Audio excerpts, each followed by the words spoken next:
story par rapport au post que j'ai fait concernant ma fausse grossesse. Oui, parce que c'est une fausse grossesse pour celles et ceux qui n'ont pas vu le post que je viens de faire. Je tenais à apporter quelques explications ici en story de vive voix, parce que c'est toujours mieux que de le faire uniquement à l'écrit, et parce que c'est comme ça que je suis avec vous.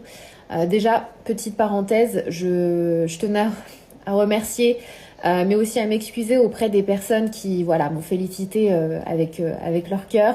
Et les messages m'ont beaucoup touchée, vraiment. Mais pour moi, de faire, parce que je trouve que c'est complètement tordu, et c'est en connaissance de cause, hein. Je le sais très bien, j'ai pas fait ça sans réfléchir, j'y ai pensé pendant très très longtemps. Je voulais que ce soit à la hauteur, en fait, de ce genre de remarques. Voilà tout.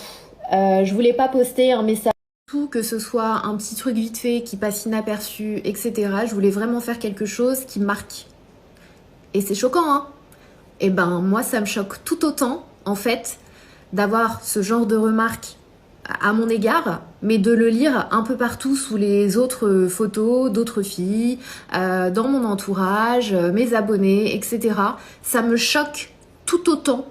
Et non, même plus. Je dis des conneries, en fait. Ça me choque encore plus que ce que je viens de faire, en fait. Donc oui, je l'ai fait en connaissance de cause. Et oui, je sais que ça va en vexer certains, j'en suis consciente.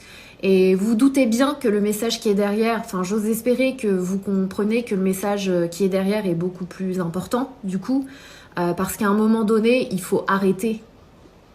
C'est pas normal, en fait. C'est vraiment pas normal de faire une remarque à une femme au sujet de son corps, au sujet de sa prise de poids, au sujet de sa situation, célibataire, pas célibataire, marié, pas marié, marié, pas d'enfant, enfant, un deuxième. En fait, moi j'en peux plus. Je vous jure que j'en peux plus.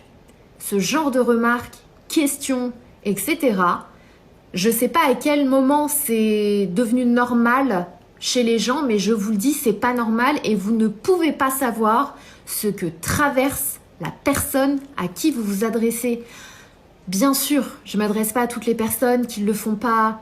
Je sais que la majorité des personnes ne le font pas méchamment quand elles posent la question, etc. C'est plutôt, ça part d'un bon sentiment, je le sais, hein.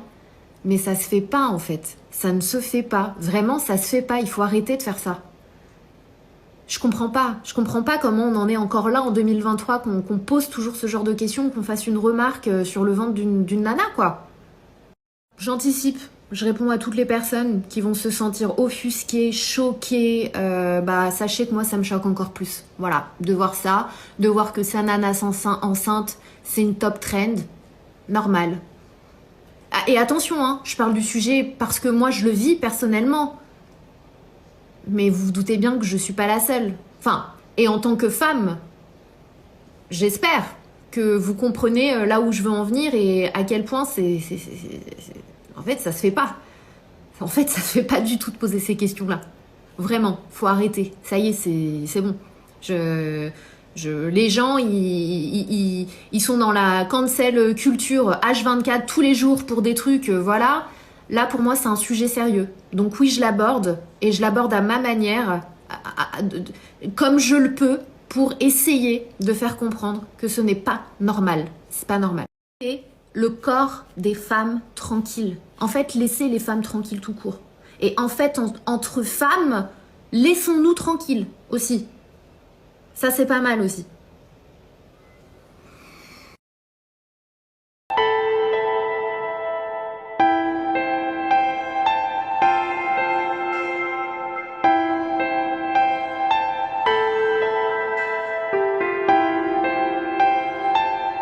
Je voulais aussi remercier toutes les personnes qui m'envoient des messages du coup et qui me font part de leur expérience et